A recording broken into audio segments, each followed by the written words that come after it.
Welcome to the Dirt Podcast.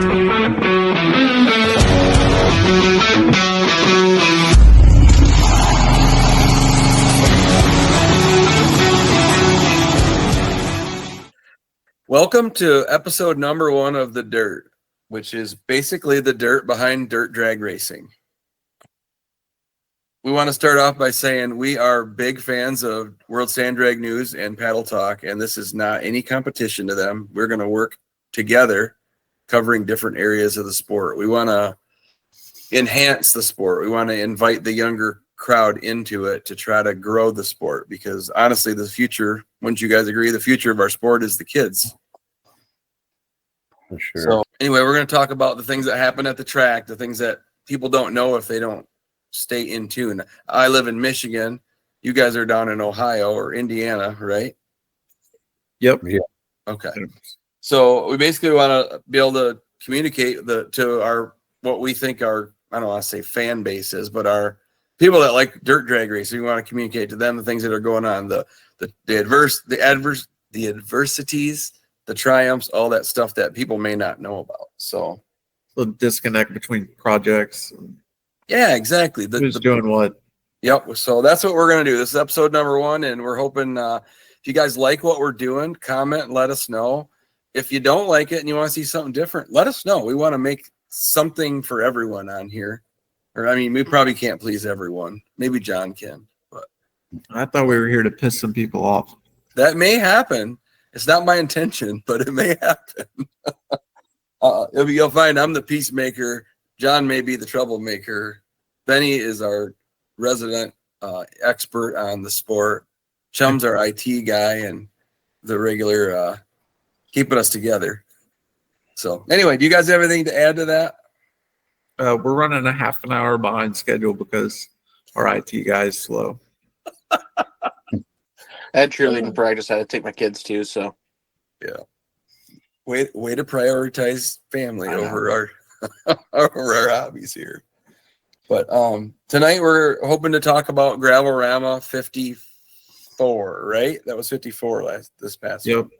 It's been a couple weeks, and we're going to try to be a little bit more current when we do these in the future. But it's my fault. I've had a lot of stuff going on. I broke a lot of stuff at the race, and I've been working on that too. So we're going to talk about Gravalama 54 and then roll straight into the big weekend coming up. Yes. The Outlaw series finale that I know a lot of people are pumped up for.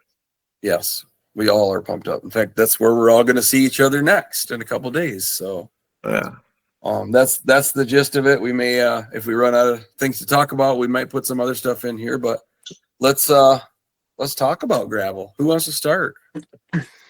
Well, we could kick it off with the unlimited class. It's crazy how big that class has gotten, and I think the 295 class is what's helped grow that. A lot of people love that class and are building cars for that. It's definitely my favorite. Class racing, I think it's like some of the car counts have gone down. And I think the biggest problem with that, and they've made it, I've seen some posts where they're talking about going to index racing. And I think the biggest problem with that is people don't understand class racing. Can I pause for a second and talk about that? Because I had no idea what class racing was until I started coming down by you guys. And anybody up here that's never traveled has any idea. Do you want to go into that a little bit and just give them a history? Well, yeah, I mean, to me, that, like I said, I think that's the biggest problem with the turnout for Gravalama right now is a lot of people don't understand class racing, and they either think they're not competitive or they don't want to build a vehicle for that. And to go touch on the history, like it started out all 4-wheel drive. That's why you see a lot of 4-wheel drive Alderts. I know, like our buddy Jason that races asphalt, they were came down and obviously saw what happened with the blue car and stuff. My dad's older, but I don't know if anybody got to watch their video that he put together. It was really good. I did. It was a really One good of the video. reasons I brought this up is they asked, why is it 4-wheel drive? And literally the 4-wheel drive was there just because the class structure of Gravalama was four-wheel drive, and it wasn't. It was some time before they actually put together XXA. That was the first 2-wheel drive class, and it was basically an unlimited. That's what XA and XXA were, unlimited. And then later on, they added some more 2-wheel drive classes, and they were the XXs, and then X was the 4-wheel drive class. So, and that was to try to bring, to grow, and bring more people in, I believe, because there was a lot of 2-wheel drive cars that they didn't go because, one, they would be automatically put in XA and couldn't compete.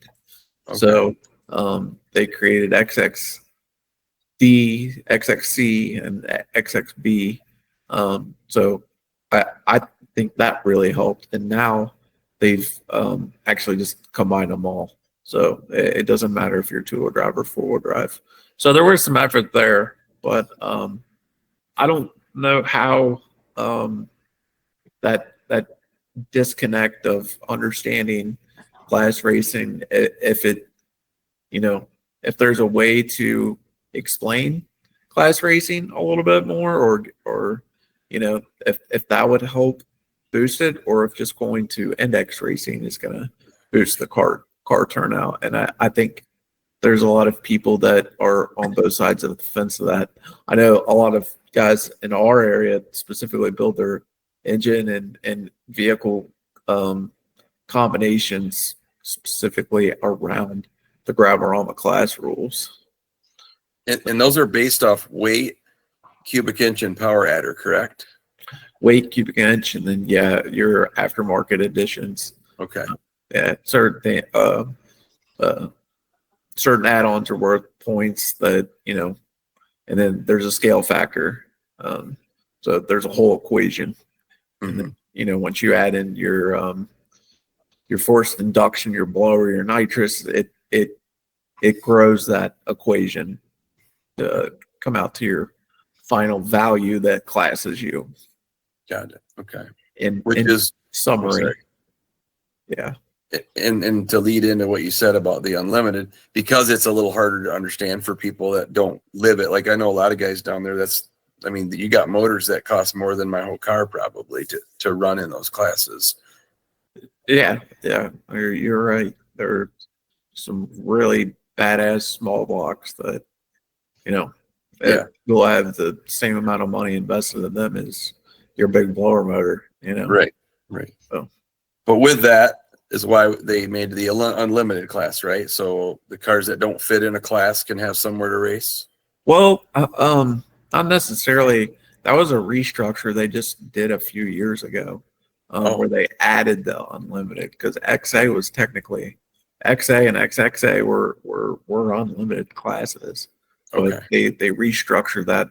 I don't know the full purpose behind that, but I think it might have been because there were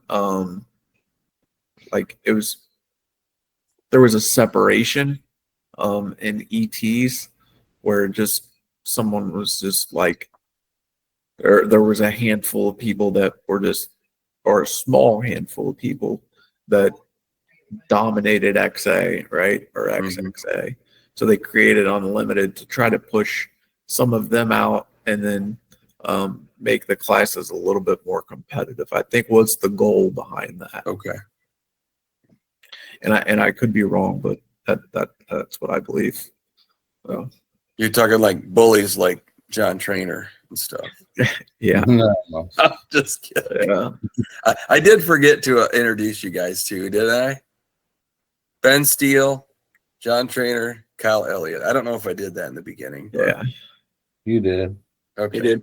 Well, I did it again now. So.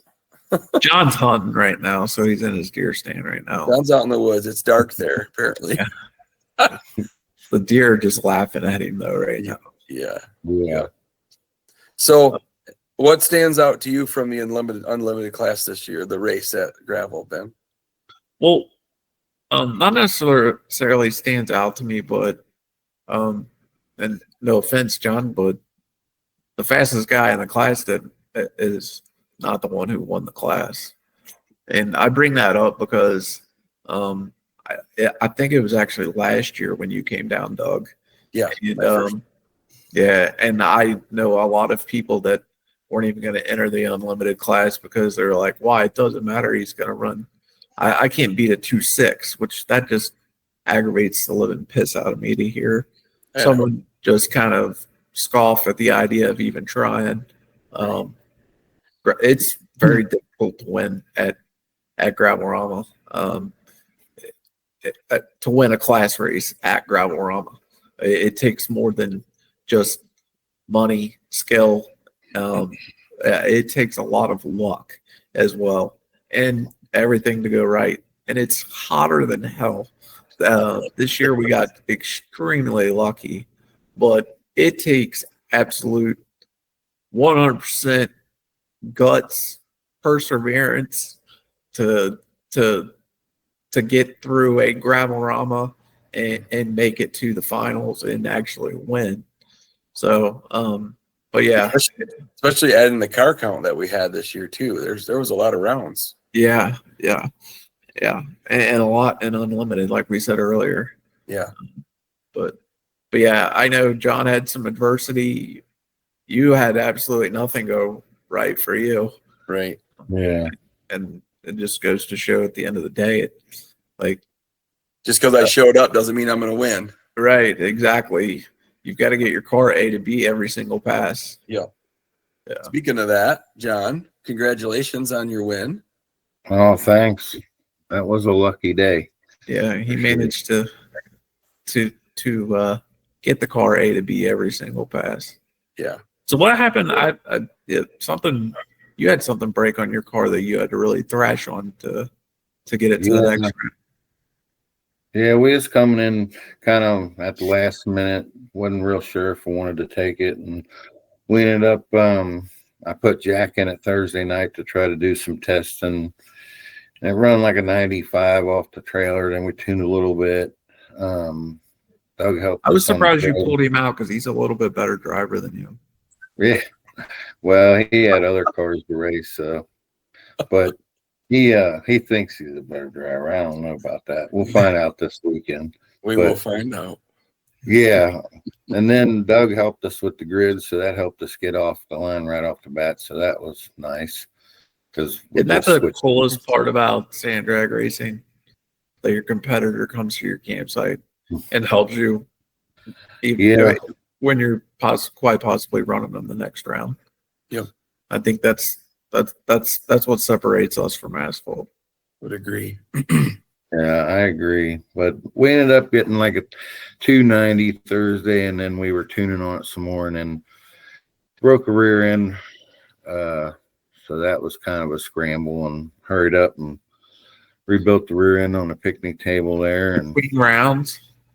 No, Friday I rebuilt it on the table there, and plus we were racing the truck and his truck and all that. So we finally got it back together, and like I said, I was skeptical about coming because I knew there were some fast cars, and I didn't really want to beat my motor that bad, and which I didn't beat it too bad, but it worked out pretty good. And like I thought to myself though before I came, I said, well, shoot, people get lucky all the time and win, and so I had to go with that, and that's what happened. Was that your first weekend out with that motor? Yeah, it's just got it done probably that Wednesday.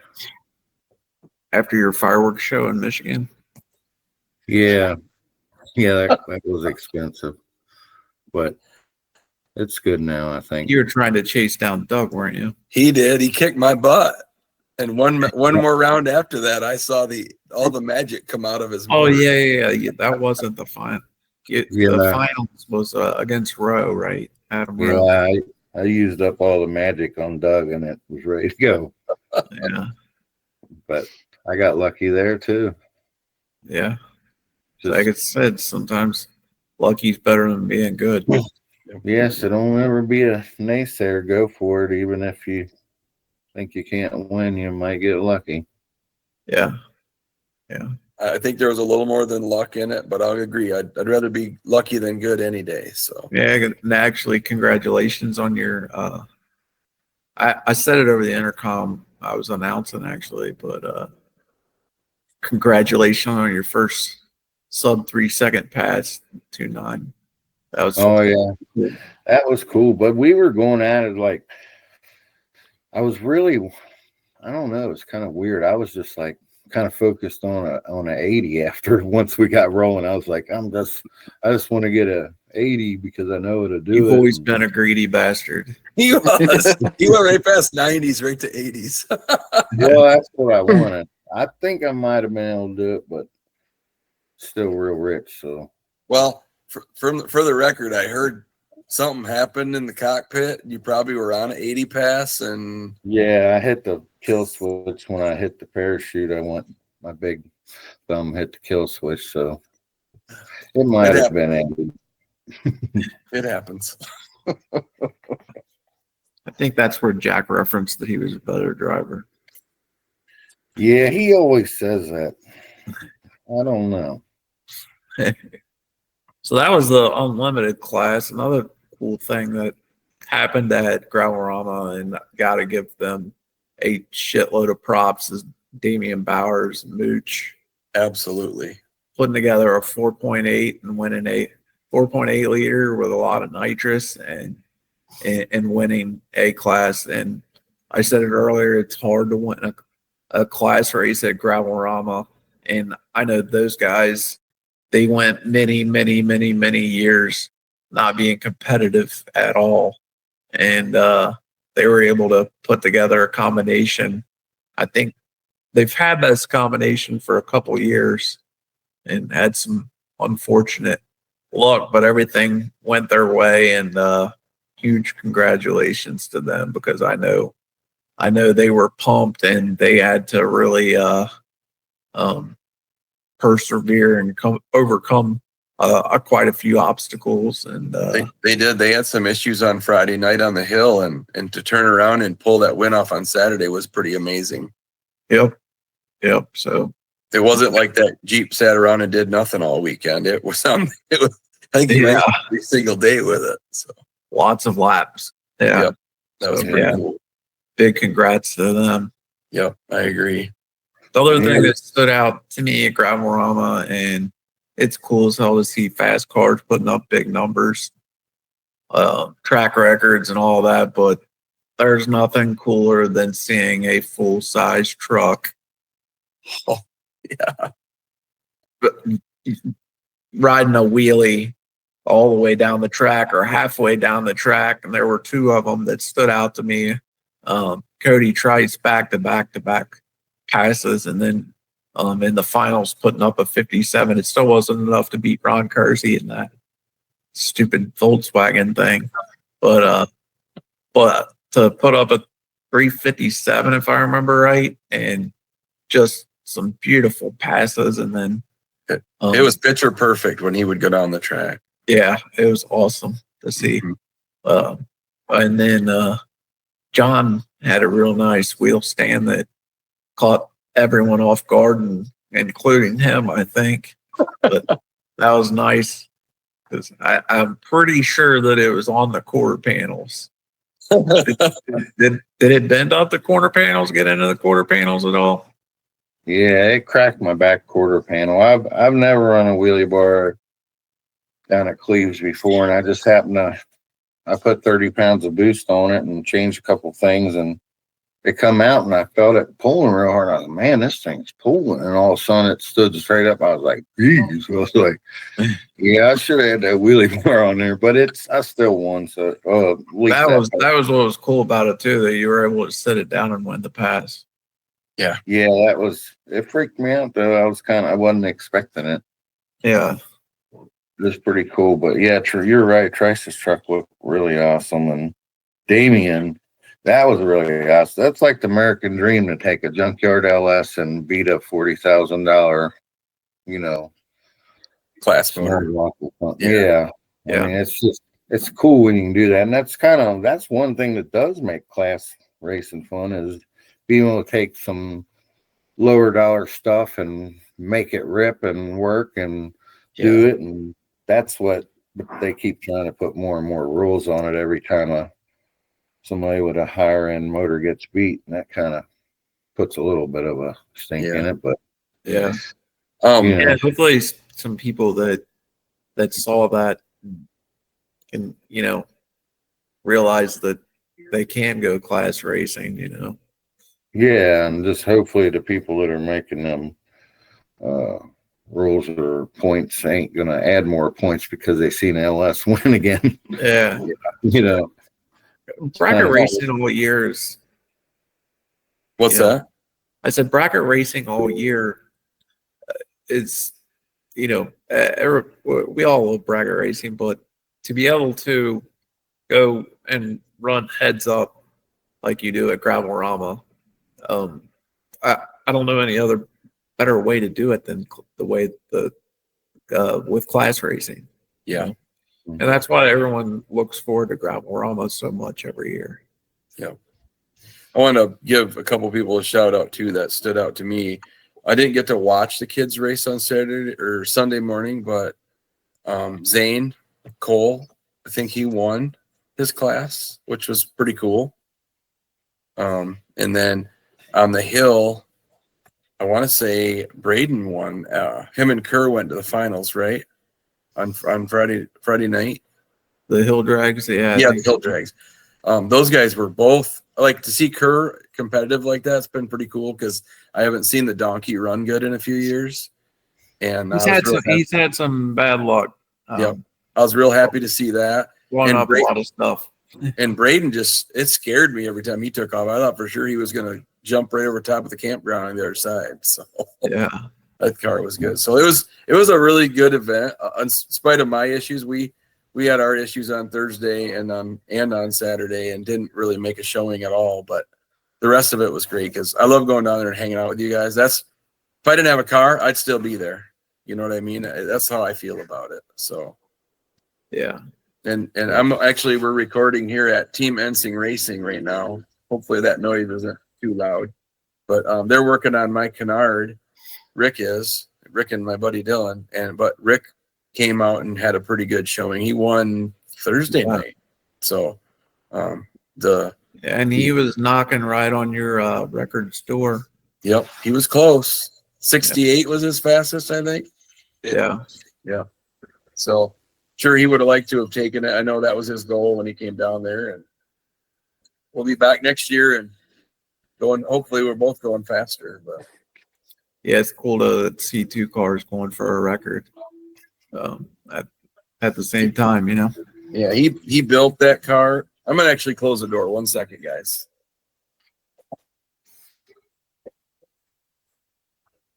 Wow, it looked like he got up off the ground. Sorry about that. They came back and they're thrashing on that wing, but he built that car and even named it just to take records away from me. And I don't have a problem. He's a good buddy of mine, so it doesn't bother me. We both have a lot of trash talk back and forth, but that's why he called it spoiler alert, because his goal was to come out and spoil. Yeah. And we know, I mean, we don't know probably, but that car's got a lot of money in it, and it's going to go fast at some point. So, or faster, I'm sure. But Yeah. But, they recently just made a pretty big change, it sounds like. oh yeah, I forgot about that. I'll try to remember to edit this and add some pictures, but he cut 10 inches out of the back of his dragster chassis between his driver's roll cage and the front of the motor to move it up to be more like my car. Every time I looked at that car, I was like, I said weird. I said that's what they needed to do. Yeah. There's a huge gap there. Yeah. The I think passenger seat. it's going to help tremendously. Yeah, it'll look like one of those Top Fuel cars that are giving rides now. Yeah, that's what Chum was They just could have saying. just added another cockpit there. Right. I wouldn't say passenger seat because Jim Brumball and Bob will want to buy it. Just saying.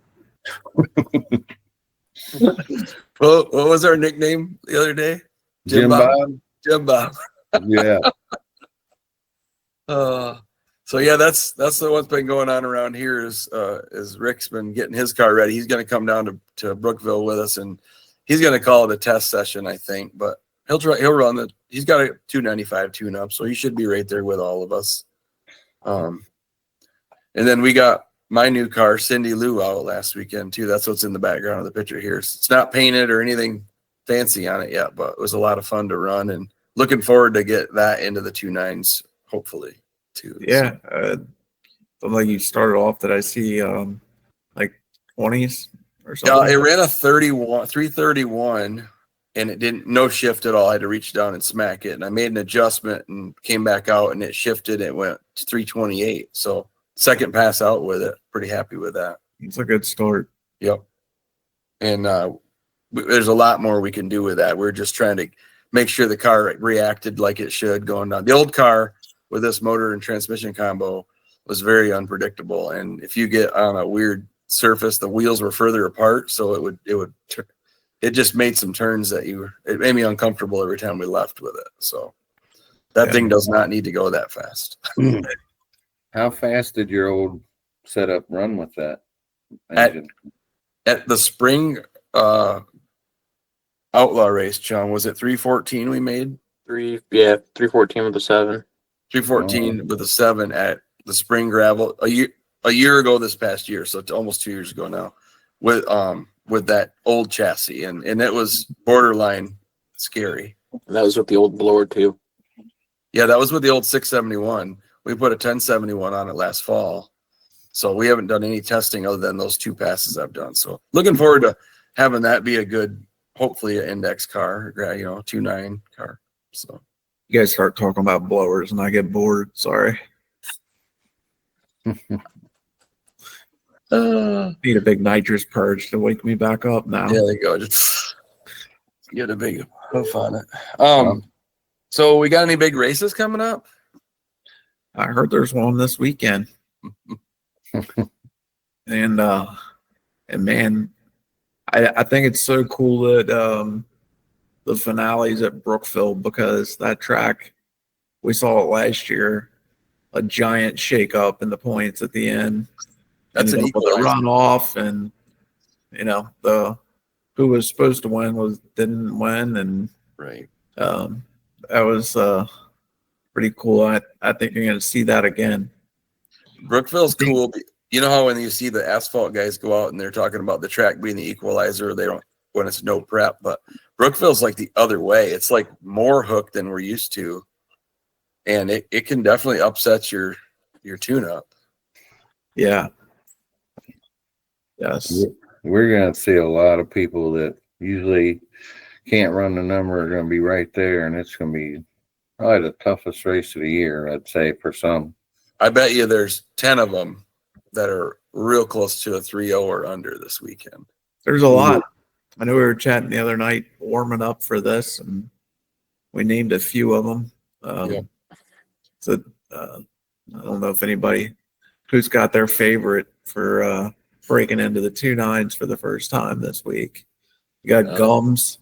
They're a few minutes away from figuring out that tune up. I would really like to see them do it. And don't you guys have a dragster now too? Yeah. And my brother's wife, Jamie, she ran at 09 at Cleves, so that one's right there too. Then yeah, they're going to be close. Jack ran O's at Brookville last year, right? Oh, yeah, he hasn't this year, but he ran some O's. He ran some O's at Brookville and at Cleves. He ran an O. That's right. I remember that in the spring race, right? Yeah. I saw Andrew Meyer has the creamsicle out. I don't know what combo he's got in there, but he was running O's at Shelton's. I know this is like his first race out this year, but if he can lay down that kind of number and fiddle with the tune-up, I could see him being close. Mhm. Jim Brumball. Ball, they're going to be close. They've gotten into the O's consistently a few times. Mhm. Yeah. It's going to be a cool race. I'm looking forward to it. Yeah, for sure. I think Adam Rowe's going to have a big bullseye on his back, and I know one guy that's a lot of darts getting thrown. I know one guy that's definitely got to go out there and try to win. Yeah, Adam and I are 7 points apart in the top 2 of the series, so looking forward to that. I'd like to, finish well, but obviously that's a dream of mine ever since I started racing, is to try to compete in the King of the Outlaws, and then to try to win a championship. And who knows? yeah. Adam's like a 3-peat guy, isn't he? Yeah. What's So that? are you going to put a bounty on him? Yeah, $100 to anybody that gets him out. Really? No, I can't do that. That's Throw in rude. a bottle of wine. Okay, wine. It is. I mean, if I just drop a bottle of wine off and I don't say what it's for, you'll know, right? And Yeah. they Adam's got that car figured out for $295. That's for sure. Those guys do such a great job. And even I see Jimmy's car coming around too. That one's a little more unpredictable, I think, than the long car, but they got it running. Sometimes it goes out there and you're just like, whoa, where'd that pass come from? Yeah, he did really well last year, Brooksville. He did. He was in the runoff, wasn't he? And for the win. Yeah. Did he end up winning it? I was going to ask. I can't remember who ended up winning the point. I thought Adam's been the winner 3 years in a row, but I was going to ask Chum to look that up. I just forgot about it. He's You're my asking the wrong stat. person. Huh? We're asking the wrong person right now. I You're think my I think stat. Adam won it last year because I don't think Vancourt could get his buggy running. 'Cause remember they were thrashing on it trying to get the start at the runoff. That does sound familiar because him, Adam, and Kathy all had to run, right? And I Yep. would have been the 4th one if I'd have made it one more round. So. Yep. Did you take me out that time too, John, or no? No. That's when he won by like No, 2 that's inches. where we actually, I really got to meet you because you said, you got to come over and see this video of us racing. It was so close. And That's right. It was so close. it was pretty cool. It was. Because you were out on me like a few minutes, weren't you, when you left? Yeah, I was down at Skyline getting a cheese coney. You pretty much were. I know that the video, and I'm not joking, it was like that much difference. Yeah, I thought, man, I think I got it. And then all of a sudden I seen this blur go by and shit, Yeah, it was. I was worried about breaking out because it was getting cold. That's the problem with cars like ours, or yours and mine, that you can get them to run the number all day, and then when the weather changes, Yeah. where you at? That's the one thing this isn't a complaint. It's kind of a difference between racing at the Brookville and at Gravel versus our track. When we get a competition by at one of your guys' tracks, and correct me if I'm wrong, this is just the way it was the last time I ran down there. I had to break the beams and run down the track, but I could not break out or red light, or I would have lost my position. Or hit a cone. So it really takes the ability on a car like mine away from using that free. It's not a free pass to me because I can't tell if I'm not running next to somebody how fast I'm going. Now, if you get an actual buy run, you can run it out. That's different, right? But a competition buy, yeah. Yes. We're at our track. I think, Chum, if I'm wrong, tell me. We don't You can run it all out. You can red light. You can do whatever. Yeah, a buy is a buy. It's your race to lose or win. The other guy faulted first because he didn't show up.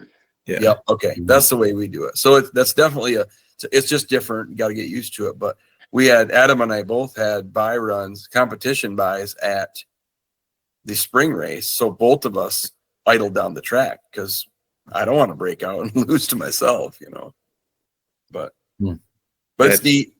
What's that? I was just pulling up the points they posted not that long ago to see. the top 5, it looks like Adam, Doug, John Craner. Who's that? How is he in the top 5? But he's Number only 1 point ahead of his son, Jack. So Jack should be able to move ahead pretty easy. He could Cody pitch. Trice, Kathy Ellington, Austin, and Ryan Wilson. That's Top you know, 10. the top 8 or so. Mhm. Everyone else kind of is only has like 15 points. So yeah, that's going to be a very interesting finish there. Yeah. 350 index is going to be interesting as well. Terry Weiss is only 5 points ahead of Austin. I would say that's going to be a pretty big class as well. Terry Weiss is kind of a little bit of like the Adam Rowe of the 295 class, but He is. Austin, His Austin, kryptonite's showing up too, though, because Dean's that? coming down. Dean Dangerman is Terry's kryptonite. So, and they're both coming down for yeah, Meyer. and he's in 3rd in the points. Nice. Austin's really, really good as well. So, those are. Let's see, who else do we have? Jason Hayes isn't too far out. So, yeah, those 4 right there. That'll be a interesting finish. Mm-hmm. The 4-0. John, are you not in the 4-0 in points? No, I don't run it. Yeah, we got a 3-way tie for first place. Wayne, Blake Cole, and John Sword right now. Wow. Then Carson Combs, Ken Donaldson are only 5 points out there. So that's another really close one. Anyone can win. The Outlaw bracket, Mooch Bowers is he's 15 points ahead of Carson, so he's got a little bit of a cushion. But Mhm. Carson's won like 2 or 3 races in a row, I think. And John Sorg is right there. Kyle Wiedemeyer and Devontae Lattimore. I don't know who that is. Oh, And- Donovan Lattimore. He drives Terry Weiss's car. Oh, okay. Donovan. I don't know why I said Dante. So we can call him Dante. He don't mind. And Anthony Ball. So yeah, there's it's gonna be an interesting weekend. That's for sure. Yep. How's the weather looking down there? Has anybody looked at the weather? I think it's gonna be hot. Like 89, Yeah. 90. That's okay with me if it don't rain. My first Brookville adventure was a rain out. So Yeah. I didn't see rain, which is definitely good because it's not like Michigan or Cleves. No rain till Sunday right now. thank So, good. Yeah. Yeah. Doesn't take much rain to rain out Brookville. Right. Well, John, you got anything you want to add? Oh, I'd say it's going to be a pretty cool race. It's going to be a lot of fun to, even if you don't win, to watch and see how it comes out, because it's going to be pretty neat. And It is. It's gonna be neat. Any shit to talk? yeah, if Jack Trainer's watching this, I'm going to smoke you. I second that. When that car behind me right there is out, look out, Jack. Yeah. He's wanting to have a grudge race. Man, everybody's gunning for Jack. I feel like I need to stand up for him, but I can't stand. Oh, Sorry, Jack. sorry, Jack. Nah. I love Jack. I think between the two of you, I had pulleys loaned out to your pits to everybody that weekend. Yeah. I'm good. Yeah. I'm good with it. I want to see everybody do well. I just want to do a little better. Yeah. we'll definitely have a lot of material to talk about after the race, right? I'm looking Yeah. forward to it. I don't know if this is going to be a weekly or a bi-weekly thing or what. We'll figure it out. What you guys can do time wise and the demand out there. But and again, if you like what you're seeing on this, let us know, please. Like Benny said last night. What do you want to talk about? Yeah, what do you want to talk about? We'll talk about anything. Only dirt drag racing though. Yeah. Whose garage do you want to see? That's the one thing I would like to do. We're going to start doing some video in our hometowns. And like right now, there's a bunch of noise going on back there. I'll get my GoPro out when we're done talking and we'll see what we can put on the next video. So, Yeah. Yep. Garage talk. Yep. Garage talk about the dirt. The dirt. This Yeah. is the dirt behind dirt drag racing. All right. That would be cool. So, all right. Well, we don't have to drag this on anymore. Thank you guys so much for your time.